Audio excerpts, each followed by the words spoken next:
Shalom semua, perkenalkan nama saya Florentina Novatri Lawang dengan NPM 22000050. Di sini saya merupakan mahasiswa semester 7 dari Fakultas Kedokteran Universitas HKBP Nomensen Medan. Saya akan menjelaskan bagaimana penerapan etika Kristen dari sudut pandang seorang dokter. Selamat menikmati. Di sini saya menjelaskan dari seorang dokter Kristen yang berintegritas. Nah, apa itu integritas? Nah, integritas itu ternyata merupakan salah satu nilai paling utama. Nilai paling utama ini yang bisa jadi kita bisa membilangkan atau mengatakannya itu sebagai fondasi utama yang harus dimiliki oleh seorang dokter. Nah, mengapa kita jadikan itu fondasi?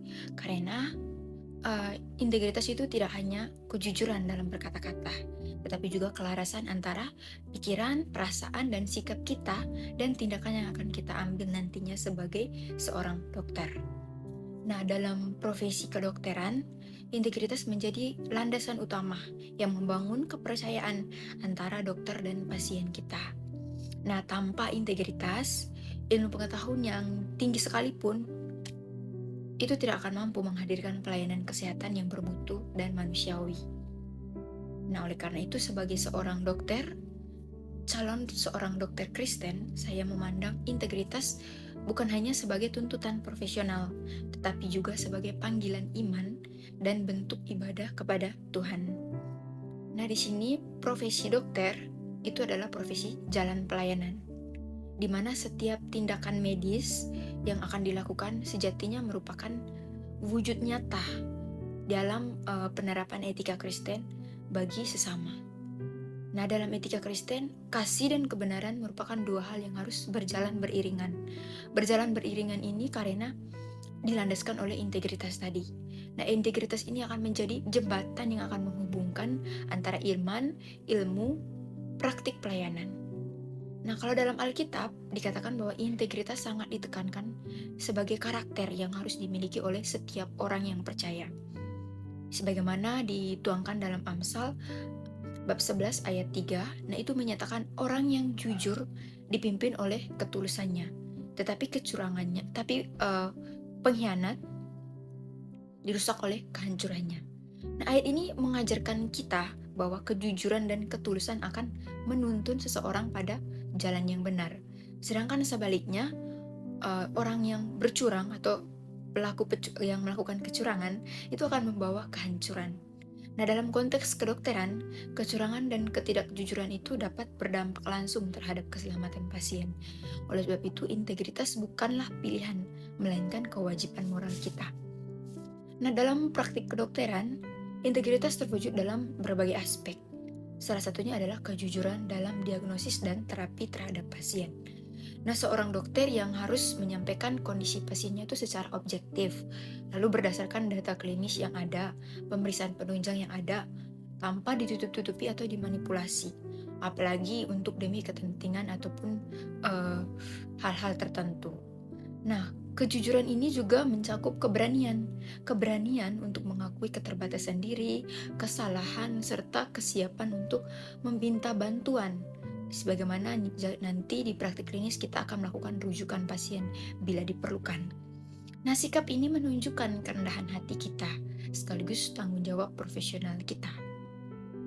Nah, selain itu, integritas juga berarti mengutamakan keselamatan dan kepentingan pasien di atas segalanya. Mengapa? Karena dalam dunia medis, seorang dokter itu harus mampu dihadapkan dengan berbagai persoalan, seperti tekanan ekonomi di dalam dunia kerja, entah itu dari lingkungannya, sebagai dokter ataupun hubungannya dengan pasien, ataupun karena tuntutan administrasi, dan sebagai kepentingan institusi juga. Lalu, sebagai dokter yang berintegritas juga, saya berkomitmen untuk tidak membiarkan kepentingan pribadi atau tekanan eksternal itu akan mengalahkan prinsip kepentingan bersama ataupun mengalahkan prinsip integritas yang sudah ditanamkan. Yang sebagaimana prinsip-prinsip yang bisa diutamakan itu adalah prinsip-prinsip yang tidak membahayakan pasien, lalu harus selalu menjadi pedoman dalam setiap pengambilan keputusan medis. Kembali lagi tadi, harus mengutamakan pasien di atas segalanya. Keselamatan dan kesehatan pasien itu adalah panduan utama kita. Bagaimana dari perspektif etika Kristen? Setiap manusia memiliki martabat yang sama di hadapan Tuhan. Nah, itu dituangkan dalam Kejadian bab 1 ayat 27 yang menyatakan bahwa manusia diciptakan segambar dan serupa dengan Allah. Nah, segambar dan serupa dengan Allah, kita bisa mengambil kesimpulan. Setiap pasien tanpa memandang latar belakang pasien tersebut, ekonominya, suku, agama, pendidikan, ras, maupun status kesehatannya. Kita harus bisa melihat pasien tersebut sebagai seseorang yang sama dengan kita yang membutuhkan pertolongan dan juga orang yang bermartabat. Nah, integritas seorang dokter tercermin dari kemampuannya. Kemampuannya itu adalah memperlakukan seorang pasien dengan adil, penuh empati tanpa diskriminasi. Nah, pelayanan medis yang berintegritas juga menuntun empati dan komunikasi yang baik, sebagaimana akan kita lakukan dalam praktik medis. Nah, seorang dokter tidak hanya berperan sebagai penyembuh fisik, tetapi juga mendampingi emosional, kecemasan pasien tersebut, sebagaimana pasien tersebut mungkin datang dengan kecemasan, ketakutan, dan keputusasaan. Kita harus mengambil sikap yang berempati, yang mampu menghadirkan rasa aman dan harapan untuk pasien. Nah, menjelaskan kondisi medis juga akan menggunakan bahasa yang mudah dipahami, lalu bahasa yang juga bisa diterima oleh pasien. Kita harus menyesuaikan dengan latar belakang pasien tersebut, baik pendidikannya ataupun ekonominya. Kita juga perlu untuk mengetahui itu agar kita bisa memberikan penjelasan yang bisa diterima oleh pasien tersebut. Lalu juga kita akan mendengarkan pasien, segala keluhan-keluhan pasien kita dengarkan penuh perhatian dan kita hargai segala keputusan-keputusan pasien tersebut. Itu adalah bagian dari cara kita untuk membentuk relasi antara dokter dan pasien. Nah, integritas juga harus dibangun sejak masa pendidikan kedokteran. Nah, proses pendidikan yang panjang, tuntutan akademik yang tinggi, dan tekanan mental seringkali menjadi tantangan tersendiri. Namun, dalam kondisi tersebut, godaan-godaan seperti melakukan kecurangan, mencontek, memalsukan data, ataupun hal-hal yang lain yang melanggar peraturan itu merupakan hal-hal yang dapat mencoreng bagaimana kita nanti menerapkan integritas sebagai calon dokter Kristen. Namun sebagai calon dokter, khususnya calon dokter Kristen, saya berkomitmen untuk menjaga kejujuran akademik karena saya meyakini bahwa karakter dokter itu dibentuk sejak di dalam bangku kuliah. Nah, integritas yang dilatih sejak dini akan membentuk dokter itu sebagai seseorang yang akan profesional nantinya, bertanggung jawab, dan dapat dipercaya di masa depan. Nah, lebih jauh membahas tentang integritas yang mencakup tentang tanggung jawab sosial, profesi dokter tidak terlepas dari realitas masyarakat yang beragam, termasuk kelompok yang rentan dan kurang mampu. Nah, sebagai dokter, apalagi dokter Kristen, saya terpanggil untuk memiliki kepekaan sosial yang terlibat dalam upaya promotif dan preventif, serta kontribusi dalam meningkatkan derajat kesehatan masyarakat. Nah, pelayanan kepada mereka yang lemah, terpinggirkan, merupakan cerminan nyata dari kasih Kristus yang hadir melalui profesi saya sebagai seorang dokter.